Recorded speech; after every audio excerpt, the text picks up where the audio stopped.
I just wanted to scare the thief away, but suddenly,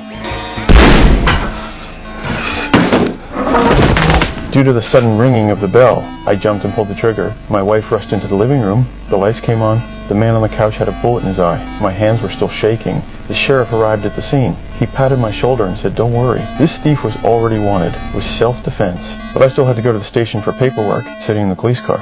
I couldn't believe I killed someone. Hours later, I got home. My wife and I sat in the hallway. I didn't know what to do.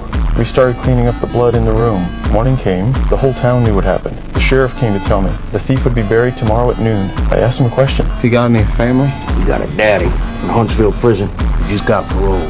He had a father. My heart started racing. I installed security doors, replaced the furniture. That night I got a strange call. Just heavy breathing. I became even more nervous for the safety of my family. I sat on the couch all night with my gun, too scared to close my eyes. The next day at noon, I still went to the cemetery. A man was standing there. Quiet and peaceful, isn't it?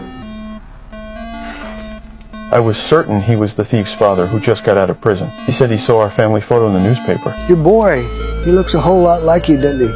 I felt threatened. I immediately called my wife, told her to meet me at the station. I rushed to pick up my son from kindergarten. The thief's father was standing nearby, watching us. I found the sheriff and begged him to arrest the man, but there was no evidence. The sheriff said his hands were tied. When we got home, I found the door had been broken into again. I asked my wife to take our son to the police station. I grabbed a wrench and went inside. I heard a window opening in my son's room. I rushed in, discovered bullets scattered on the floor and bed.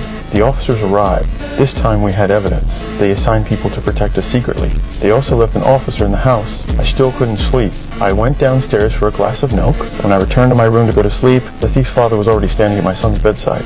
Because I heard strange noises again, I went downstairs to check again. The attic entrance was open. Kevin?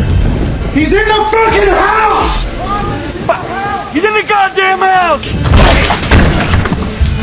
Thankfully, my son was okay. The man had escaped. In the morning, the sheriff told me. The thief's father had been caught. We were safe. I drove to the station happily to sign papers. Suddenly, I saw a wanted poster on the bulletin board. But I was certain the man in the photo wasn't the one I shot. I confronted the sheriff. He said I was remembering wrong. I look at pictures of faces all day. That is not the guy. It's called shock. And memory gets a little fuzzy. It happens. I had a sinking feeling something wasn't right. I just wanted to scare the thief away. But suddenly, due to the sudden ringing of the bell, I jumped and pulled the trigger. My